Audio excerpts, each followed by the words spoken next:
We up, we up. Yes, What's sir. going on, guys? Welcome to another edition, a special postseason edition of the Bryan Turner Basketball Podcast. And if you are looking on the screen, man, we got a good friend that's gonna help out with this stream, help out with the show. One of my former players, man, Ryan Swingler is in the house. What's going on, Ryan? Let me see if I I'm got some. Oh no, you I'm got all good. the I'm instruments good, over there. man. How you doing? Ah, man, over here kind of licking my wounds a little bit, man. End of the year, March 10th. I'm making that transition to being in season and now making that transition kind of out of season. And Facts. but I mean, hey, it's sport, man. At the end of the day, man, some teams got to win, some teams got to lose. You have to keep everything in kind of perspective, especially when it comes to postseason things. Man, I've been doing this a long time, and man, you'll be surprised the type of situations, end of games, end of seasons, type of situations, man, that I've seen, that I've been a part of.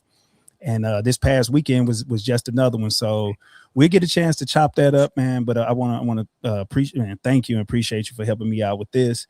I think for a lot of folks, man, being coaches and just kind of being in this new media space, everybody has a platform. We don't have to sit around and wait on stories to be written about us or recaps or whatever. Man, if we feel up to it, man, we can do things like this. We pretty much have our audience. We have the people that support us. And I think these things are good because, ultimately, it's the transparency part, but also to just let folks know, I'm a big advocate, man, of I'm pro coach. And a lot of coaches, I think, need to hear these type of things. They need to see these type of things because we are human. Obviously, we put our blood, sweat, and tears, our heart into our players, into this coaching profession. But then at the end of the day, and we have to be able to have tools to kind of deal with things. And yeah, this is just one other step to help me kind of get through that grieving process of, seeing your seniors play their last game. You do a recap at the end of the year. And so I just think this is a new space. I want to be out in the forefront, kind of, being one of the coaches that, first of all, that's not afraid to do this, because I think a lot of us, we afraid to show our vulnerability. You know what I'm saying? It's so much, Exactly. it's so much machismo and just toughness and, oh, I'm hard this and I'm hard that, I got to try to win this. And nobody kind of lets that guard down to show people like, hey man, we are people too, and as players and students, and hey, they are people too. And so we got to kind of drop that tough guy image, especially from the coaching side, that yeah, we hurt, we cry, we show emotion. And I think this is just another step, trying to show coaches like, hey man, you can also put yourself in a vulnerable position where you can kind of talk about things.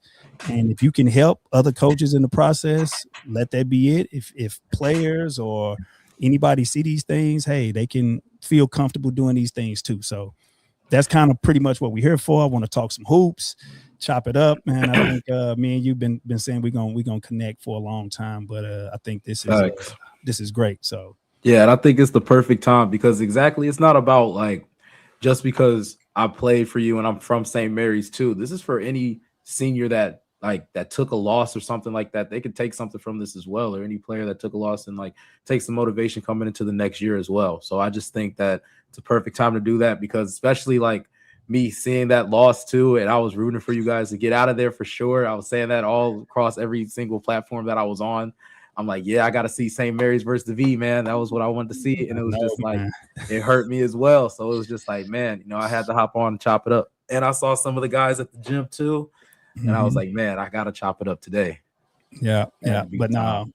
but no, this is good. So yeah, we're on the brink of, I think, what is this, sectionals, quarterfinals, but basically the next round, depending on what class you're in, it's the quote unquote next round of Exactly.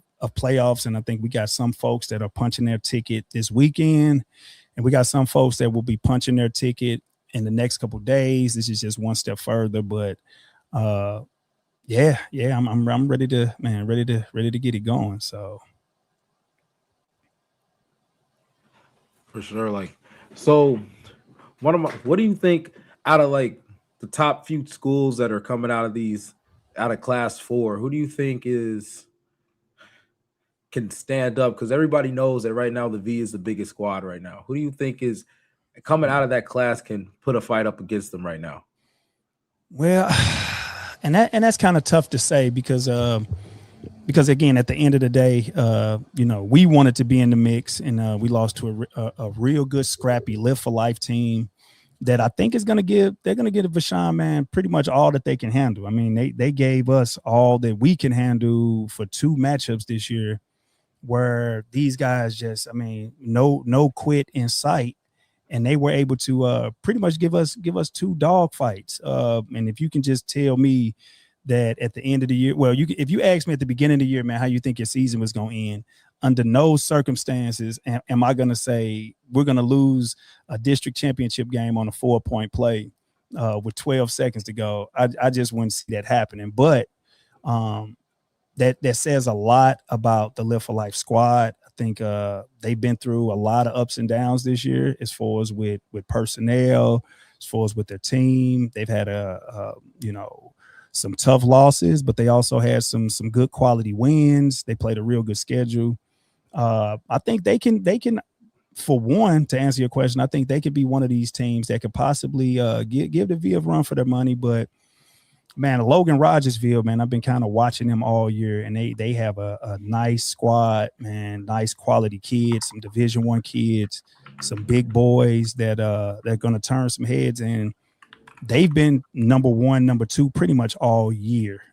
They had a game against Chaminade, I think, early, to where Chaminade may have won like a 1 or a 2-point game. So they're going to be real tough. So I think when you look at down the road, because I think whoever wins this game, you have an Orchard Farm, and I believe, I'm not sure who else is on that side, but Logan Rogersville and Vashon, whoever's on that side, are going to meet in their semis, and so that can be one for the ages. But yeah, it's always tough to go against a Vashon squad, depending on if they got tough talent.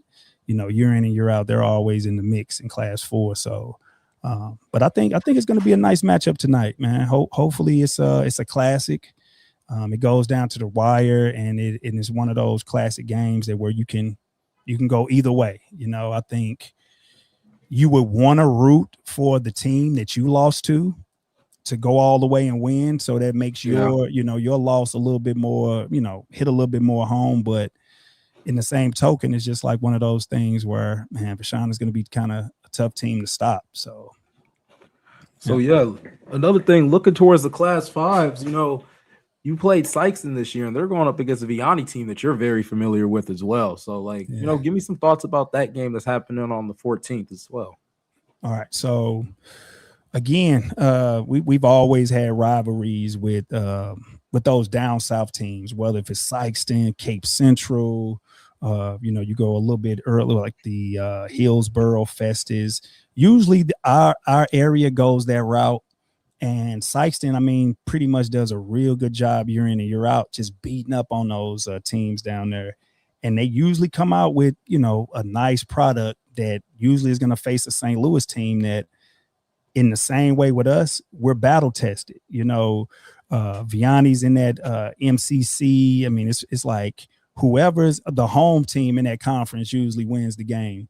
And to be able to see a Vianney team that, I mean, they got some real good players, but I think they are a team. To go against Sykeston that has a program, has a tradition, I'm eager to see where that game is being held at, because Sykeston fans are going to travel. I mean, no matter where they go, it's a home game for them, because the whole town comes out, supports the team, supports everybody. So I think it's going to be a real good game. I think just strength of schedule. Vianney is one of those teams I kind of look at in the same vein as how I look at my team. Is they have a real good team, and historically they've had good quality players, but year in and year out, it's always been the system. What type of system are they going to go against? No matter who they have on their team, They're going to shoot the ball real good. They're going to take care of the basketball. They're going to be tough. And it all depends on, for me, it all depends on where that game is held at. Because shooters like good shooting environments. If it's in a situation where it's not a good shooting environment, I don't think Vianney is going to be able to, match the pressure that Sykeston is going to come with. But who knows? I think Sykeston has a real good scrappy team, but Sykeston has maybe one or two good quality players.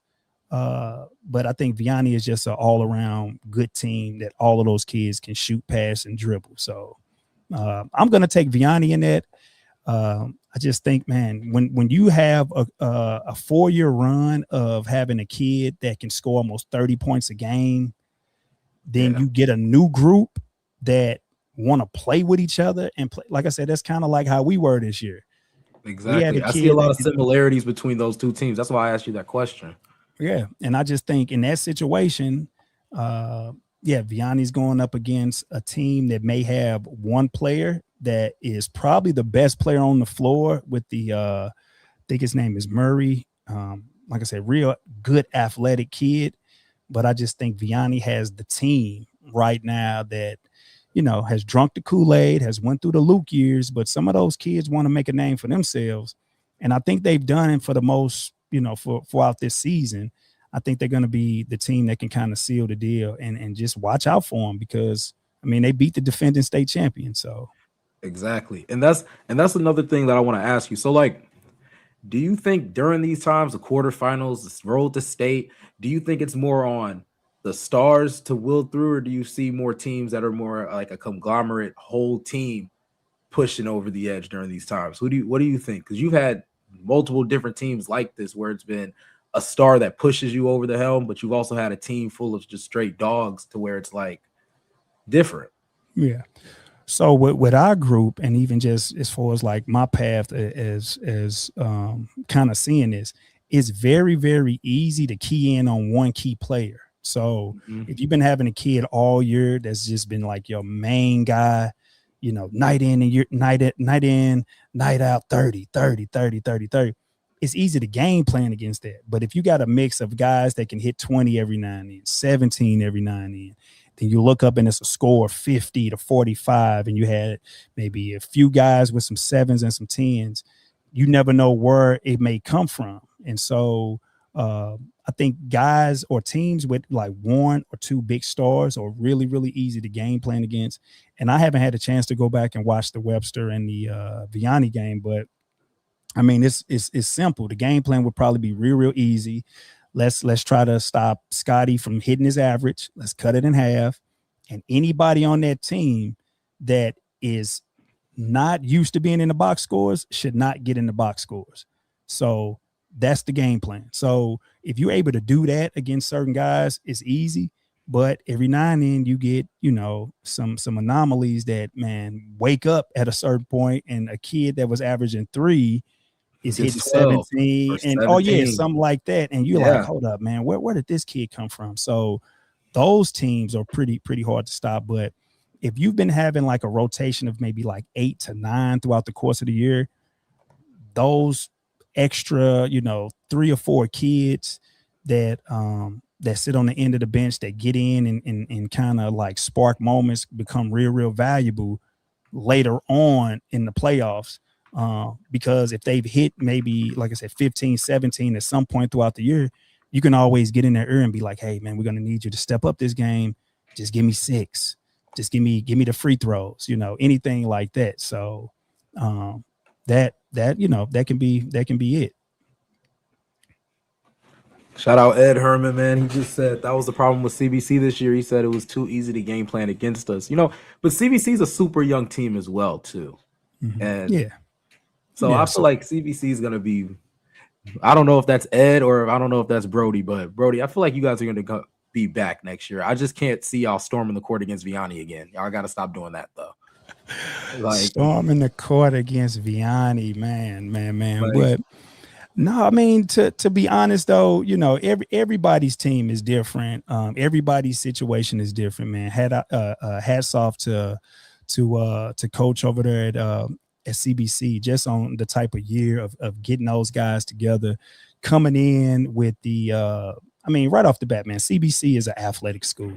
I mean, any kid that Yeah. go there, man, you're going to get you some athletes. You're going to get you some guys that can just flat out play. I think they may have like 5 or 6 teams that you can try out for over there. So they're going to have athletes, but to be able to kind of weather the storm like Coach Lou did this year, man, hats off to him, man. I feel like he did a tremendous job because having a young team and then you're able to win certain games like a Vianney game or certain, now you give those kids chances and hope in year number 2, year number 3 to say, hey, man, we can get this stuff done. Because I've seen situations and I've been part of situations where it's very, very hard to take over a program where you got, coaches from the last regime in your ear. You got new coaches that you're trying to, get these guys to be familiar with. And it's a tough battle to kind of navigate both sides. But if you can get a win like that, man, I think that's huge. And with young teams, it's like night and day. You never know what you're gonna get. I think that's one of the things when you have a real young team. It's like just keeping them in the moment. Hey man, every game is something different, and just constantly like staying with them because it can work out for you down the stretch. Now, what you do after that, when you got a young team, you got to make sure you keep reiterating with them, like, hey, when your senior year come, you don't want to live with regrets. So if you don't want to live with regrets, we need to be going a little bit harder when it's time to go hard and when it's time to get guys together and do things. That's what it's all about. And yeah, that's what I'm saying too. But I was just playing with it because he was during the time of me like 2021 era when it was like a little more CVC was in the forefront of the times. So I was just giving him some jokes about that. But for a young team, that's memories, like you beat that Viana team that's still in the playoffs right now. So it's like that's something you can hang your hat on. You go into the next season and you talk about something that can just motivate you going into that next year, Yeah, and that's all that you're trying to do is just give guys hope. As coaches, I mean that's what it's all about. Nobody can see the future, but it's about patterns, right? And once you start seeing patterns of, kids being dedicated, kids caring, kids wanting more, it makes those speeches a lot easier to motivate the guys. And then when you're able to get a win like that, you can always use that as like, man, look, it's about memories, guys. Hey, remember when we did this? Remember when we did that? So yeah, that's in the past, but let's try to make some new memories. And then you let that be like your catalyst throughout the year of, hey, let's new memories. Let's get some new memories, because after a while, the guys get tired of hearing about, man, back in my day or this team back, they don't want to hear all about that. They want you to stay in the moment, and they want to stay in the moment too. So I think, hearing about or winning games like that, you can use that as far as a motivation, especially with a young team down the stretch, to say, hey, look, if we was able to do it then, what's stopping us from doing it now? And these guys are still playing. So I know it can be done. Exactly. And I'm like, so you talking about these moments and stuff like that. Like, if you could replay one moment from this season, what would it be and why? Like, yeah, I mean, obviously, probably like those last little couple possessions of the district championship game. But I mean, all of these things have, they have a space because, one thing that I've learned, and this is just with sport, and I've been kind of echoing this and talking to this with my team over the last couple of days. But it's just like, man, it's sport, man. Somebody has to win, somebody has to lose. But these moments don't define you. You know what I'm saying? We're not losers because we lose this game, if that makes sense. You know what I'm saying? It's like, no, you guys made a commitment to do something and stick with it all the way. And man, we've had a tremendous year. And I think we've just had so many like back and forth ups and downs to where if it's just one particular play and why, I'm going to say that last play. I'm going to say that last play where, I'm sitting over there, it's 12 seconds to go, and I got the district championship in my hand, right? I got it in my hand, And shout out to freshman, I think it's Keon Griffin, number 10 for Live for Life. Man, this kid hit a huge shot and just snatched the district championship right out my hand and made the free throws. And, they stormed the court and win the game. But I wouldn't change nothing. I wouldn't change nothing of how anything went this season because, I'm a glass half full type guy. All of these things have a meaning in our overall ethos of life. Let's say we win that championship, we move on and we win the next couple games. Let's say we win a state championship, right? What does that do for us? Are we satisfied? Or we a team that's punch drunk going into next year to where I can't even motivate you guys to do anything. You know what I mean? So it's like, yeah. It's one of those things where I'm looking at it as just like, nah, it happened how it was supposed to happen, And that's what I'm saying. And then at the end of the day, it's still, to me, it's a really good season, especially from the win-loss column. And then too, it brought back the vibes of like St. Mary's, especially because people were saying that, oh, they weren't going to be anything without Zaire and stuff. That's what everybody was saying. And then these guys honed in and did what they were supposed to do and still brought something to the table at the end of the day. And that's all that I could say about that. Yeah. So like even with when we hear those things, it's kind of like, okay, that's why I said it's very good to, take little teaspoons of the last season, add it to this season. It's kind of like motivation. But man, from starting off, when soon as the season was over with and it came time to get in the weight room and it came time to do this, that, and the third, a lot of our guys from this team knew that the talk was going to be, oh man, y'all got Zaire, man, y'all ain't gonna be nothing this year. Y'all ain't gonna be if without him, y'all ain't nothing. Y'all ain't nothing. So those guys heard that, but you'd be surprised. And I kind of want to, I think I got a stat real quick that I kind of want to talk about with these guys. So again, we talked about that, and it kind of goes in ebbs and flows. Like I've been lucky enough to be in this program with this school and my tenure at St. Mary's for roughly like around 10 years, almost 10 years. 9, 10 now? 9 years as a head coach, but I came in as an assistant 2014. All right. So been able to see a lot of ups and downs with trends and stuff. And so every year when we've had a good team, everybody said, man, y'all not going to be good this following year. Y'all not going to be. So what I like to do is, okay, you treat every team different. All right. I don't know where the scoring is going to come from. I don't know where it is. But we have a system, we have a program, and we have an idea of what we're trying to get done. Now, when a group comes in and they're not, let's say not a tall group, and we got to have more guard play, then, hey, we dusting out a lot of the guard playbook. What do we have with these guards? And so when Yuri left us, we had to kind of rebuild, and we rebuild. You was on the forefront of that. We kind of went a small, because I think you played with some real good shooters and Cam and Noah, and they were a small group though, but we had to press a whole lot more. We had to break out a whole lot of different traps and press just to be competitive. When you get to this group that over the last couple of years, we had nice little size. And so this group was the third, and I'm gonna just read off these stats real quick. So our team accomplishments was 22 wins, third most in the school history. All right. School been around almost 100 years. You know what I'm saying? That's what I'm saying. I'm like, whoa. So 22 wins, third most in school history. All right. 80.1 points a game. All right. That's second most in school history from the 2024 team that was averaging almost like 84 points a game. So we went from having a kid, Zaire Collins, junior year averaging almost 33 points a game, senior year averaging almost 30 some points a game. And we were able to average almost 80 points with a kid scoring 30 a game. We get to this year where we have probably 4 or 5 guys averaging double figures. That's a testament to the system and what we're trying to do and how we want to play.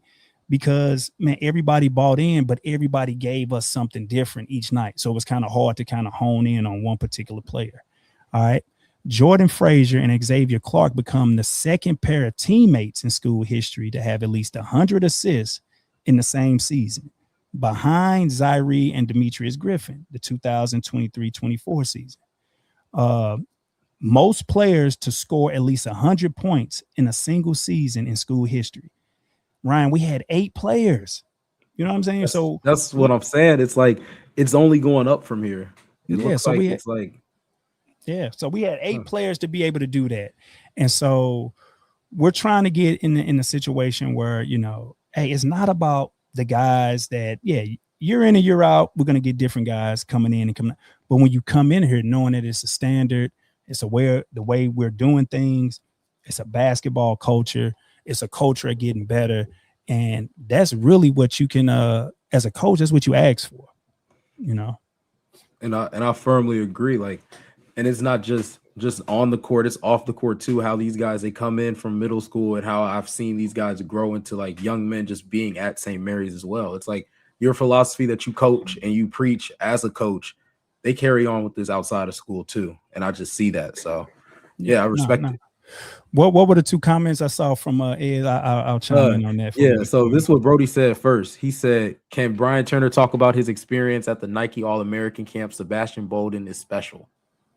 Yeah. No, so the crazy thing about the Nike All-American camp, and I had to go and dust off. I got a book. Matter of fact, I got a book that a lot of my peers that did not get a chance to hold on to. So this is one thing when we talk about like legacy, and when I'm trying to just like usher in with a lot of the kids that I'm coaching, and and so I'm big on like these legacy medias as far as like magazines, newspapers, certain show. We don't have to sit around and wait on these guys to do stories for us and wait and do. We can just communicate this stuff ourselves with a camera. Some of these guys, you have a history of being able to write, story tell, all of that good stuff. So I hold on to that stuff. People don't know I have a degree in communications. So a lot of the things that you were into, and I think we talked about this before you even went to Drake, was like, dude, I was just like you, man. I was a big stat guy. I was a big nerd, like a huge sports nerd, sports buff. So growing up, all I wanted to do was be invited to the Nike All-American camp. So I used to read the Street and Smith All-American books, all of these different books that used to rank people. You look and you see who's in front of you, who's behind you, what you need to do to try to get better. So it was a dream of mine. And so the Nike All-American camp, for those that don't know, we have now the Elite 100 that's hosted here in St. Louis. Shout out to the Brad Bill Elite, formerly of the St. Louis Eagles. Shout out to Coach Rich Gray, one of my mentors that I kind of talked about a couple months ago.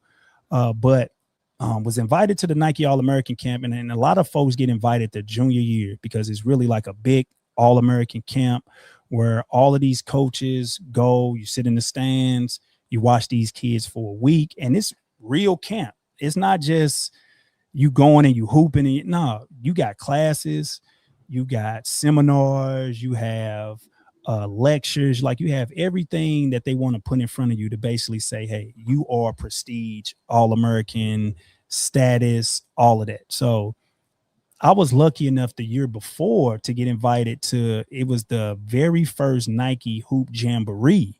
So what we have now in St. Louis was the first time that they had one, but it was in San Diego.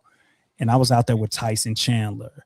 I was out there with these guys named Andrew Zahn, Luke Rittenauer, Marcus Taylor, like all of these guys that were with the Timberwolves. Luke Rittenauer. Yeah, Luke Rittenauer. Real funny story. And I'm glad we kind of talking about this, man. So shout out to who dropped this question. So Brody, man. Shout out to Brody, man. But I'm on a plane headed to the Nike All-American camp, and it's in Indianapolis, right? And so we're on the campus of IUPUI, Ooey Pooey, for a lot of my guys who went to Ooey Pooey. Shout out to Mo Spoon. I think Mo Spoon went to Ooey Pooey. So we're on the campus of University of, I think it's Indiana University, Purdue University of Indiana, something like that.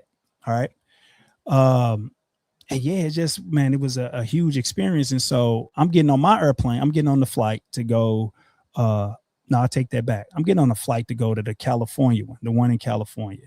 Mm-hmm. And Luke Rittenauer is on the airplane with me. And for those that know me, man, I was like a cat growing up, like, you know, guy in the streets, chain, Turkish, polo down. Like I was caught in myself. I was all about myself, right? Get on the plane. Luke Rittenauer is on there with a book bag and a basketball, right? And I'm like, man, who is this guy? Like, oh, all right, he must be going in the same place I'm going. Okay, about 6 feet, 6'1", probably like 175. But he reminded me so much of you remember Pistol Pete Maravich, Mm-hmm. Pistol Yeah, Pete. I know Pistol Pete. So it was a movie back in the day called The Pistol. Man, one of the greatest movies of all time. If you're a sports fan, man, go check out The Pistol. But everything that the Pistol did in that movie, I saw Luke Rittenauer doing it, man, in the 10th grade. And I'm like, man, this guy's serious, man. We get to lunch at the Nike Hoop Jamboree, sitting by himself. He got his basketball with him at lunch. He got his basketball with him at night. He got his basketball. So I'm taking all of this stuff in. So I'm like, man, these guys are serious. And you know me, I'm straight from St. Louis, man. So St. Louis. Shout out to the 314 day coming up. But just so St. Louis. And I'm just up here like, man, it is kids out here that are for real basketball nerds, man. Like, this kid didn't care about nothing but basketball. Now you fast forward and he's at the Nike Camp Jamboree. He's at the Nike All-American Camp. And so you become teammates with these guys. You're around these guys, and you kind of start telling these stories of, hey, what did you do in your state? What did you do in your city? And these guys are, man, I scored 3,000 points. I'm All-American. I'm the all-time this of my school, the all-time that. And I'm like, it's a whole nother world out there. And this is before social media. So you had to actually like make friends and be around guys. And so a few guys that I were at Nike Camp All-American with, I don't know if you guys ever heard of, man, I got some guys on here. Michael Boynton, Boynton. I think right now he's probably a head coach. He's out of Brooklyn, New York. He was there with me. Cedric Bozeman. You remember Cedric Bozeman had a nice little stint in the league. I heard of that name. Arthur Barkley.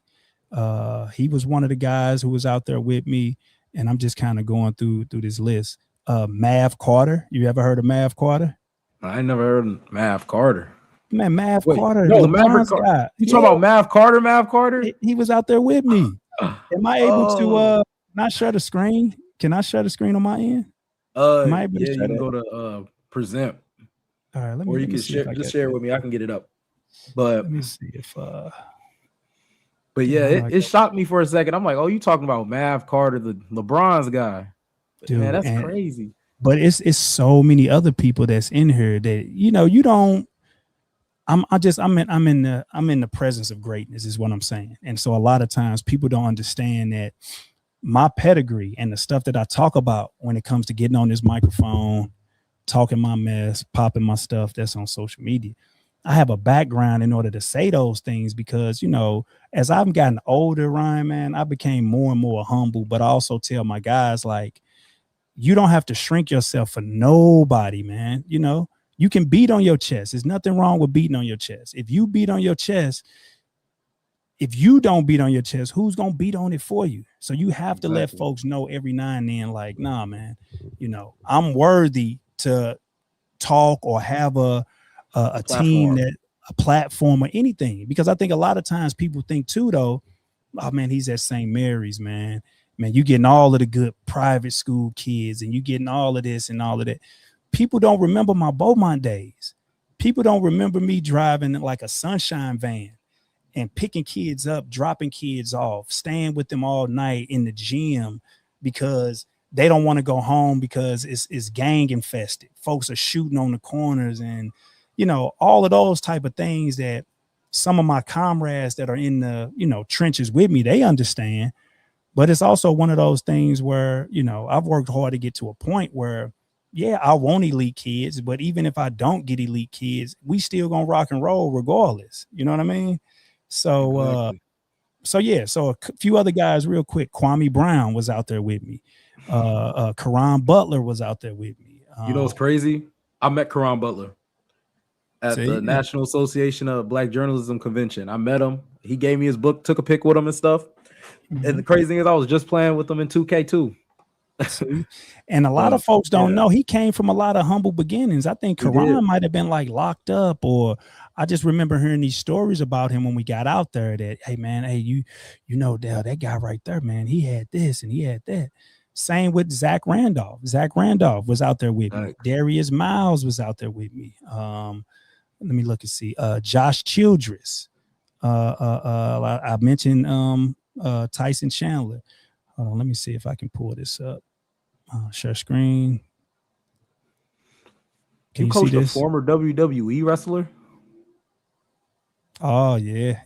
All right. Matter of fact, see, that's what I'm talking about, Ryan. Man, we definitely got to do more of this. I'm telling you, know who this is. This is the wrestling show I produce. That's the show host. Oh, that's that was on there. Check this out. Since we on here, and hold on 1 second, just. But yeah, man. Brody, you pulling out the stops, man. I didn't even know that. How you know that about BT and I didn't, Brody?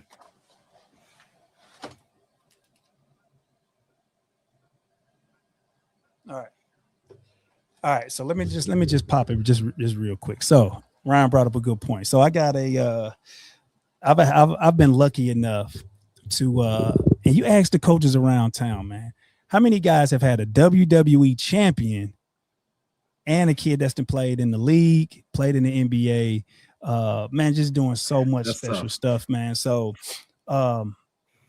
Reggie, if you can see that right there, shout out to Reggie, shout out to Sydney Akeem. All right, but what? He was a former WWE player, but Sydney was one of my guards, man, one of my point guards at Beaumont, and and I've told this story a couple times, but man, just was a high energy kid. Used to hit flips, could play defense, man, was a tough, hard-nosed kid that we put on the front of the press, and definitely one of them, like when folks say trench babies, was a trench baby, you know what I mean? But he wanted it so bad, man. He was part of our team, and he was one of those kids when I say, hey, folks don't remember the times where I was doing the Sunshine Van and taking kids and dropping kids off and doing it. But Sydney was one of my guys. And so I used to always tell Sydney, like, hey, man, you know, we didn't know how extreme he was because Sydney grew up with the circus, right? Sydney used to travel with Circus Soleil, travel the world. And I remember, man, we in practice and a little smaller white lady came in practice one day, and Coach Bird, if you know Coach Bird, man, big stature, about 6'5", 6'4", like, who is that? You know, and come to find out, this lady was like, hey, you know, Sydney, he's going to be missing a few days of practice. He's going to Israel. He's going to these places. We need him for this, that, and the third. And we like, Sydney, like, really? She's like, yeah, he's been with the circus and we've been doing this, that, and the third. We just really appreciate if you don't mind that he's going to be gone for a while with basketball. So we fast forward and I'm just like, damn, man, Sydney is like a for real trapeze artist. Like he's on the tight ropes. He's doing all type of stuff, acrobat, all of that good stuff. So we'd be literally talking in a huddle, right? And just to be talking. And then all of a sudden the kid would just run by and a jump and hit flips over the whole huddle of people talking, and it just land on his feet. So the stuff he used to do in the WWE, he was doing that back in high school. And I used to always tell him, like, Sydney, like, bro, man, you gotta be careful, because if this is your money maker, why are you giving it to us for free? You know what I mean? It's just like, nah, if you're gonna do all of that stuff, I want to see you do it at the highest level, and don't just do it around us, like showing off, because I think he was trying to do it around some girls and showing everybody he hit flips and doing. I'm like, Sydney, nah, just calm down, man. But I think we can get him on at some point, but he's going to tell his own story. But I think he just had an opportunity, man, with WWE, and he was one of I think he got hired during COVID, but he only spent a hot second in NXT, and then he was bumped up to the main roster like real quick. And I think it was because I think he was a Vince guy, and I think he spoke different languages. And so Vince just fell in love with that and was like, oh, no, we got to get him on TV. And I mean, he's a star. I mean, I think he just won a title in don't give me no, but he's going to be around. So we're going to make sure we tap in with him, man. Shout out to Sidney Akeem, man. He's doing some great things. So that's my guy, man. So we'd love to have him on. We'd love to have him on Wrestling on the Spectrum as well, if you ever had time, for sure. For sure. Yeah, I didn't even know that. Yeah, but man. You learn stuff every single day. But here's another thing he was saying. He was like, "Oh, my bad." But a lot of people were saying how, going back to how your teams were, and people were saying that they weren't going to be like this. You know, you always have some guys that show positive light. Like, you got to, this is my knowledge, you have a freshman coming in next year, Alonzo Harris, or? Mm-hmm. Yeah. So I think we're in a good spot. Shout out to Shan. Shan is going to be fine, man, with us, man. A tremendous player. And I had another stat up here for pretty much, man, we got a lot of good, talented kids that came this year. Chase Austin, Elijah Alexander, trying to think of Rakai McCall, but the ones that stood out on the varsity that really did their thing was Shan and Chase. And those guys, man, have a huge upside, man. These kids live in the gym. And everything is going to come due with time, man. You know, the more they keep working and keep getting their bodies right, because I think the atmosphere that they walked into, I mean, they pretty much were playing in like a high profile game all year long. Like every game that they played in was like a high profile game. You know, when you're the number 2, number 3 ranked team in the state, I mean, you had that bullseye on your back.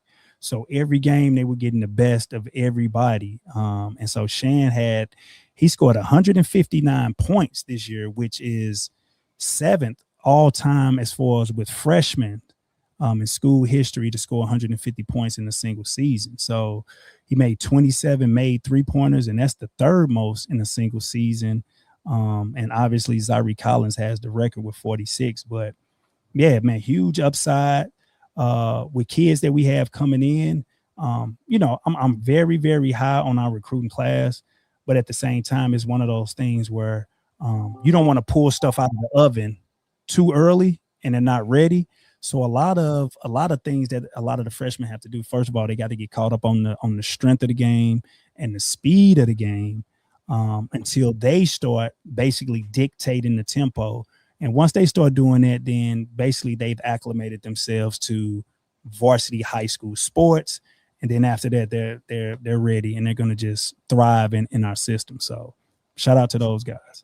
So yeah, this is another like coaching question too, because I remember back when I was playing, it wasn't really that much like shaking up. When you would, like, if you were on freshman, you were really on freshman. If you were on JV, you were staying on JV. But now I'm seeing a lot more teams are having a lot more swingers play and stuff. And you have a few. I don't know if you have that many swingers really getting that much tick. But do you feel like that was a change in that, just like in all of around the area, or do you feel like that's just in specific schools? I think with a lot of programs don't really run like their lower level systems like how we run it. Like I think every team we have, is that me? Every team we have pretty much, I mean, obviously has to mimic the varsity.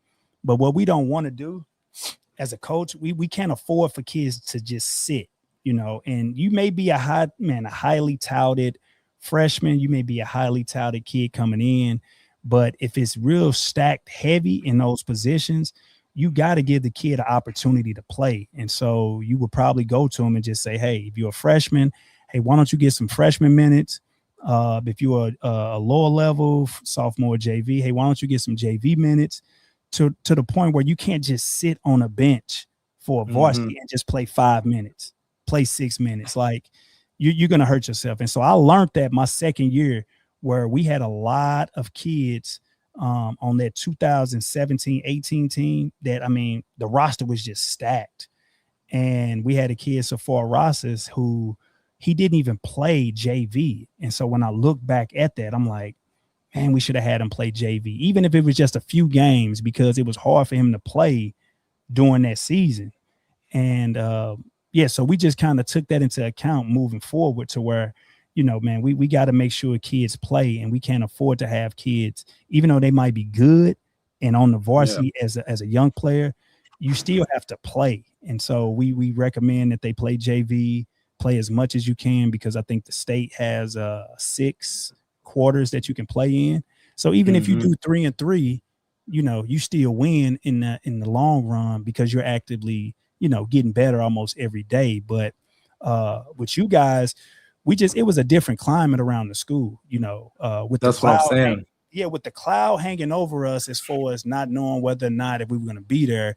Every kid that came into the school was pretty much, look, you got to play varsity, man. I don't really know what we really have down at the lower level, but every talented kid we have has to contribute to this varsity. So now I think we're in a sweet spot to where, if you're good, man, go down there and play freshman, dominate, get some, some good minutes. And we've had some kids that do that. I had a kid, Jaden White, man, played freshman, and this kid was out there scoring almost 30 a game. And then he was able to help us the next year by feeling like himself on the varsity team. And the same with some of the guys that's on the JV. We had a few freshman JV players that going into next year, they're going to hit the ground running, because they were able to experience playing a lot on the lower levels.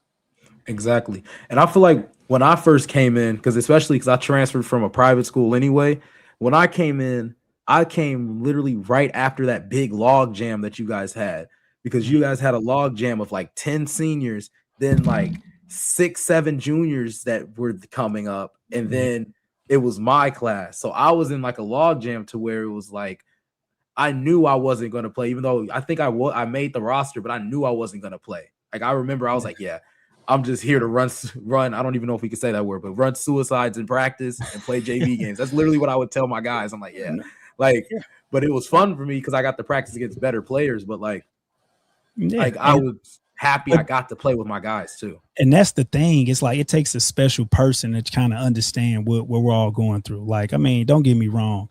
I want people to play at the highest level that they can play it, and I want you to play as long as you can play while you can. But I think it's kind of hard to go to a player and just say, hey, man, I think I need for you to play this right now, because not only is it going to help you, but it's going to help the team. And in that moment, I think a lot of times people are kind of like, nah, not me.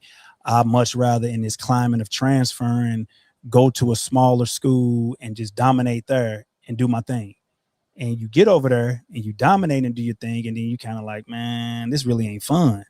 So let me go back to another. And then by that time, you're just wasting time. You're wasting time. So I think now more than ever, I think parents and players need to take the advice of, especially if the coaches have a plan.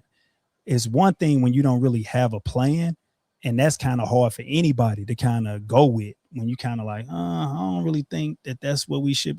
Nah, but it's a plan. Hey, the plan is, if you are good, if you are really, really good, we're going to know it. And we're going to know it watching you play freshman, watching you play JV, and you dominating the game. And then to the point where it's just like, nah, man, you don't need to play freshman, man. You beating up on these kids, you scoring 50, you scoring 40. Nah. Let's move it up a notch. And so that's what we look for. If you're dominating the lower level games, it's just a matter of time before it's time for you to, to move up and try to find some more competition. So, but at least you gotta have a plan for your lower levels. And I think we're in a space right now with St. Mary's. Now the talk is, we've had so many kids to be a part of this program, to where we got to add a few more teams. We might have to be in that boat where like we're with like a CBC or whatnot, where we got 2 freshman teams, 2 JV teams, a sophomore team, a varsity team, and then an intramural team, because the culture is all about basketball and kids want to be a part of being in that gym, working on their game. And so I never want to turn a kid away, because I want you to play as long as you can. So it's like a pipe. It's like a pipeline, and once you build that pipeline, it gets real different depending on like the different schools. Because I know I've played against guys that are like that's came from that small rural area that never really played that much talent, and then they go to a different school, and it's just a total culture shock.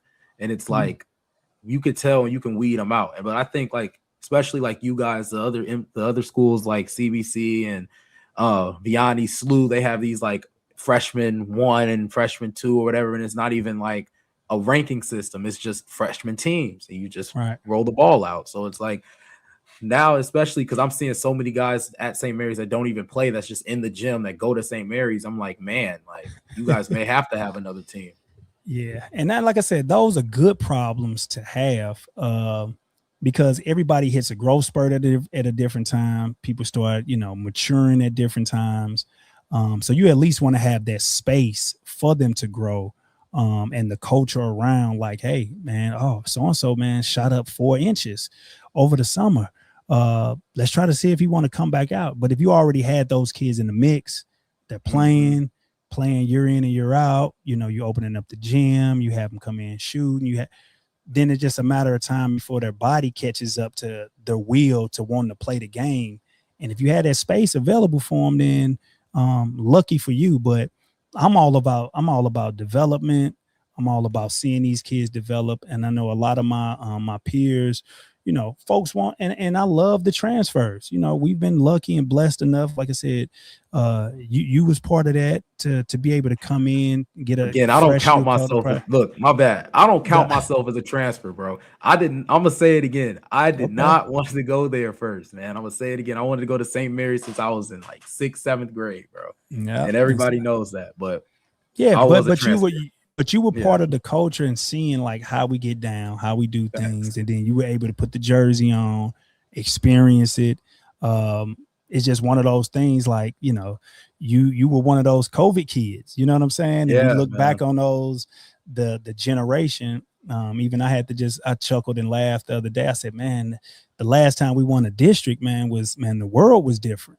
You know what I mean? To where 2020 we won districts, right? Yeah, 2020 before COVID, man, the world was way different then. So now I think we're getting our footing back to where we were. We put together maybe like a nice little 3-4 year run with good quality kids. We got another group of nice quality athletes coming in to go with all of the kids that are there. I mean, our soccer team is good, football team is good, basketball team is good. Now it's just, it's a school full of athletes. And I think, obviously people are measured on the hardware that they bring in. But again, we've been lucky enough to send so many kids off to school. So many kids make, tremendous strides at these places to where we get, like I said, professional athletes, professional guys continuing their hooping career. And as a coach, man, I'm just so proud to be able to see people at 14 and then 24, 25 still saying that you're playing, still saying that you may want to give back in some form of fashion to this game. Is just, in all, I'm a lucky coach. Exactly. And that's how I feel, especially when I found my passion, like the media space and what I wanted to do. Basketball gave me the opportunity to, like, I wasn't writing as much for my school, but the thing is, they knew since I hooped with half the team at Drake anyway, and I would just be at an open gym with them, with the coaches and stuff, they knew I could get an interview from them like this.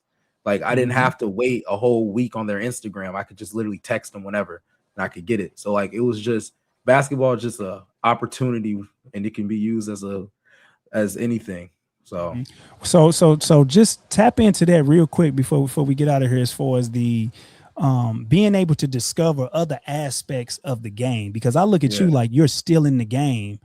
You're not playing on practicing on a day-to-day basis, but like you said, you are a conversation away, a story away from still being around it. How important is that in this climate right now for guys to start figuring out hobbies that can keep them in the game?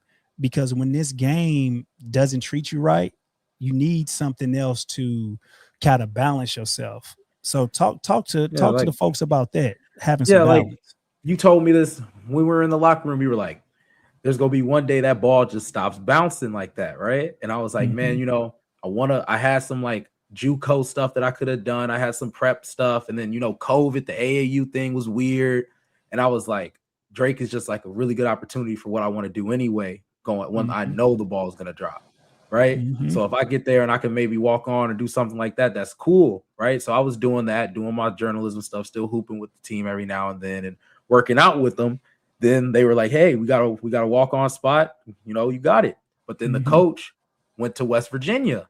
So then bada bing, bada boom. I'm like, okay, this just shows that, hey, it's time to really hone in on this. And I can always be around the game. Like I know so many guys that still hoop in school and stuff, and I be hooping with them all the time. So like I still am around the game. I get to film games. I enjoy the game. I love talking about the game. And we need people that are like that bridge from the casual fan to the guy who's still hooping, and then in that middle to really bridge that stuff, bridge that dialect. Some people may not understand certain things, but some people can dumb it down for them, if you get what I'm saying. So yeah.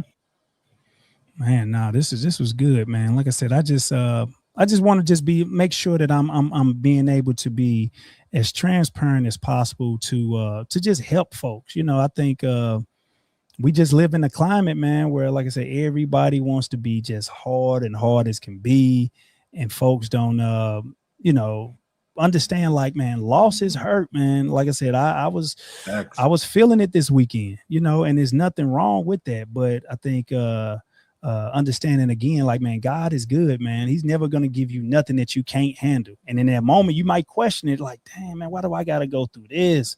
Why me? But it's a reason that you built the way that you built. You know what I'm saying? And so that's how I look at it. It's like, man, in a leadership role, man, I had to be strong for my kids. I had to be strong for my family. I had to be strong for a lot of folks. And if they see me down and disappointed and ready to crash out, then everything that they was probably thinking about, they should do. Man, this went fair. Man, they cheated. They did. Now you got to put things back in perspective, man. At the end of the day, man, this is a game that we are blessed to be able to play in, blessed to be able to coach. This is not a situation where, you're feeling sorry for yourself. One day you're going to be a father, you're going to be a husband.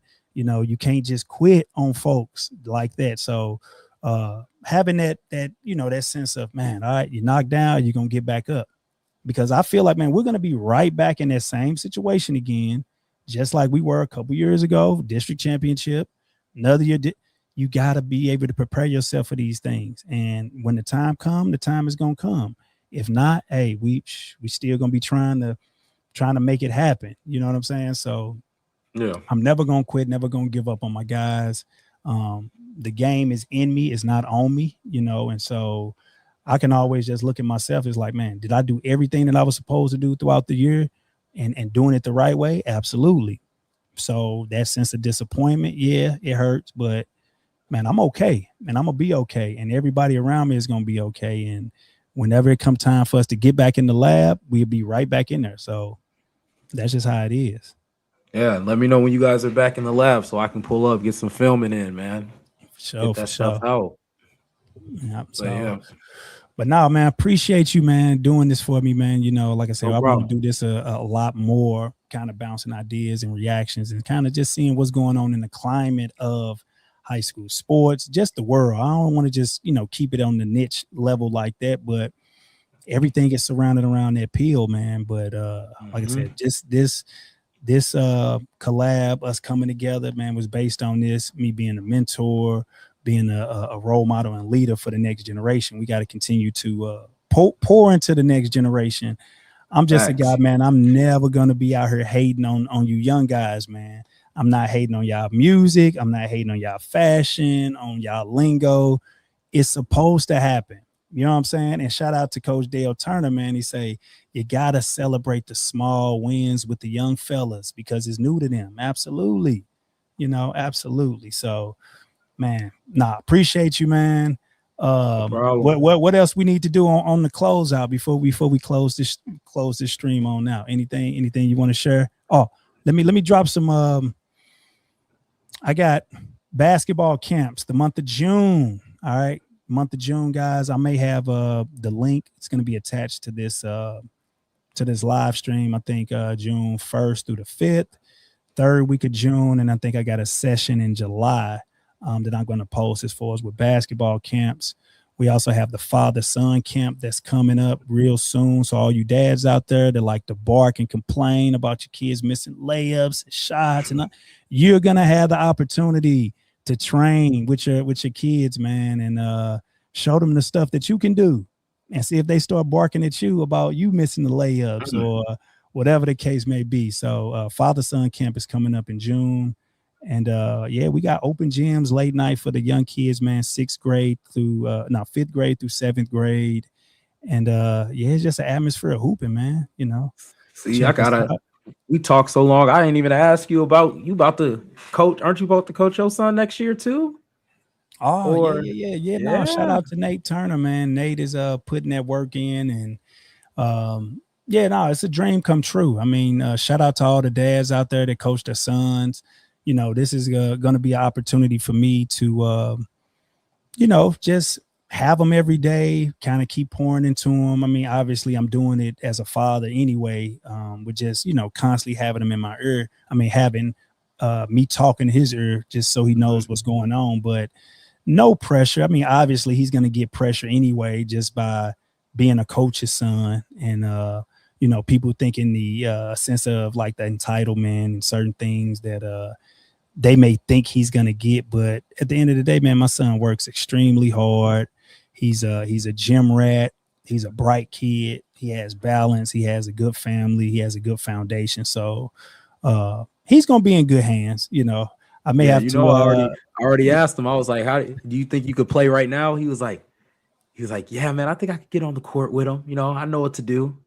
Like, you know, he's confident in himself. And I like that, you know, but he's real too.